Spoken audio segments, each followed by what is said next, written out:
Want to silence interruptions without missing the alerts that matter? I will show you how to turn Do Not Disturb on or off, stop it turning on automatically, and choose which calls or alarms can interrupt. Start on the home screen, swipe up to open apps, then tap Settings.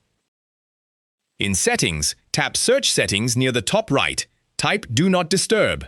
Tap the Do Not Disturb result under Notifications. The main switch controls the mode immediately. Below it, you can manage schedules and exceptions for calls, messages, alarms, apps, and hidden notifications. Tap the Do Not Disturb switch to turn the mode off or on. When it is off, for how long appears, so you can choose how a future manual session ends. If Do Not Disturb seems not to work, check this master switch first and confirm that the calls or apps you are testing are not allowed as exceptions. If Do Not Disturb turns on automatically, inspect the Schedule section. Tap Sleeping to see its active days and start and end time. You can edit and save the schedule, cancel without changing it, or delete that schedule. Back on the main page, turn the sleeping schedule switch off when you do not want automatic quiet hours.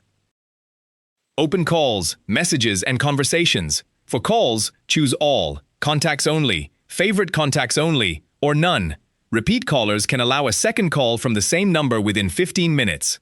Back on the main page, Alarms and Sounds, Apps, and Hide Notifications give you separate control over what can interrupt and what remains visible.